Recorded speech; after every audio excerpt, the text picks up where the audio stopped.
This is your home now.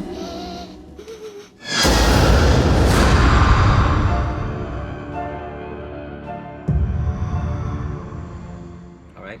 Hey everyone, welcome to our first edition of what's gonna be called Backseat review. Backseat review. Even though we're in the front seat, We just screened Crimson Peak by Guillermo del Toro. Guillermo del Toro, Crimson Peak.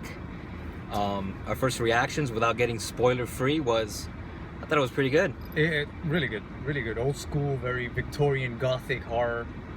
A little bit different, not the typical slasher flick. It's more of a fucked up love story. Yeah, it's like a murder mystery with supernatural elements, and of course, some dark secrets going on. Without giving away too much, but it's set in the 1800s, right? Or early 1900s? Yeah, around that time at least. So it has that vibe to it, as that old school Gothic horror, I think that's what they call it. Yeah, Gothic horror. Gothic horror. Yeah, it's got that Guillermo del Toro vibe. It looks a lot like, you got a little mix of Pan's Labyrinth. Yes, and Hellboy with his fingerprints are all over the movie. Movie looks great. Production design beautiful. For sure. You'll probably get nominated for at least. For Visually, production design, at least, it's a beautiful movie. The house itself was like almost like a character. Oh, the house is great. Tom Hiddleston, aka Loki, did a good job. Yes, he was good. I didn't really think of Loki that much. No, he was good. He did his job. Charlie Hunnam, like you said, very reminiscent of Keanu Reeves and Dracula, which I don't know if it's a good thing or not. Yeah, at the beginning when he popped up, I'm thinking, okay, it's Guillermo del Toro. He has the whole cast of Pacific Rim practically in this movie. Yes, pretty much. Yeah. But he did good. He spoke like 5 times. Yeah, they kept his words very minimal. He just looked pretty. Yeah, he was there, I guess, for the ladies. That's true. Even though I think a lot of the girls were hooting and hollering for Loki's love scene, so you get to see Loki's butt. So if that's what you're into, you're gonna get it. If that was his butt. Yeah. It's rated R, so it's pretty bloody. It's pretty gruesome. Super bloody. Yeah. Surprisingly, I mean, I didn't think it was gonna. I knew it was gonna be ghosts and very demented and stuff, but I didn't think it was gonna be bloody like that. That was pretty bloody flick. And even the ghosts, which are part of the movie, but they're not the complete movie. They're just kind of like, almost like... They kind of bring the story along and they fill you in on the past, kind of. Kind of like the fucked up version of a Christmas Carol ghost. Yeah, it is. And even the ghosts are dripping blood, and it looks good. Yeah. Yeah, very cool style. I guess however they died or whatever, that smoke is actually their blood. Yeah. So, that's the. I don't want to get into. Yeah, we don't want to spoil things because it is a pretty layered plot, and there is twists at the end, and the less you know, the better. Yes.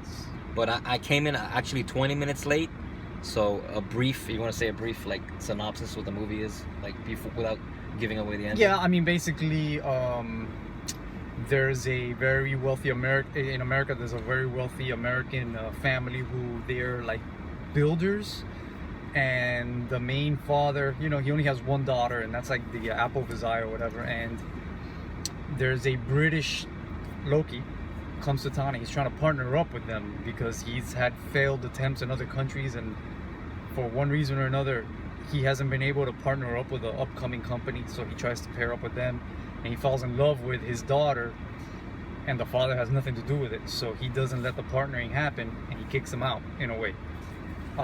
Something happens to the father. I'm not going to give away any spoilers, but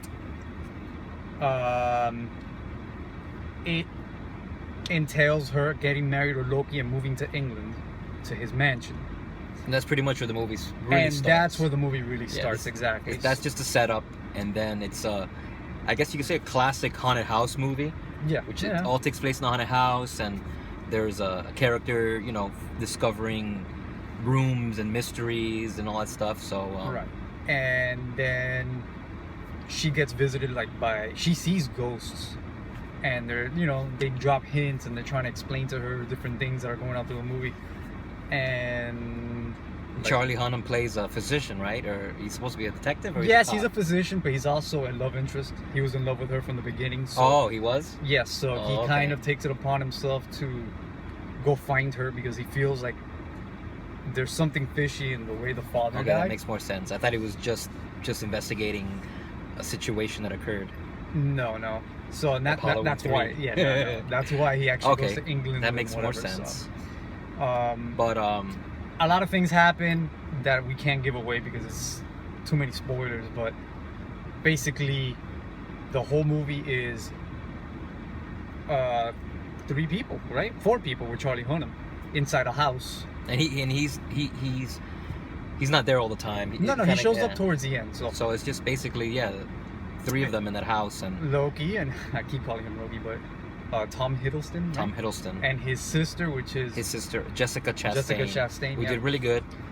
And the main girl. I forgot her name. Alice in Cinderella. Wonderland. Alice in Oh, Wonderland. Alice in Wonderland. There you go. Yeah. And that's it. I mean, it's a very, how would you call this? A very, it's one place, one location in the house. You barely go outside. It's very claustrophobic, very gothic, and very, like, the house is a character within itself. And Really quick, we talked about it earlier. There was some scenes that it gave me a little bit vibe of The Shining. yes, There's a couple of scenes that seem to be inspired by The Shining, and what else? I mean, kind of had a little Stir of Echoes vibe to it. yeah. And- Overall, though, And a little something about it reminded me of Psycho. There was some elements to it, you know. maybe because one of the main characters, You know. yeah. But Spoilers. no, that's not actually a spoiler. That's actually a positive.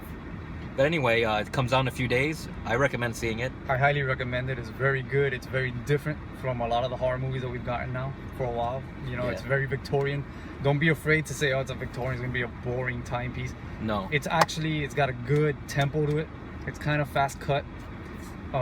Good storytelling. Guillermo del Toro. Good Excellent, music. like always. Good special effects. Yeah. Good acting. Good fun. Good fun. Perfect movie for October. Highly recommend. Recommend it.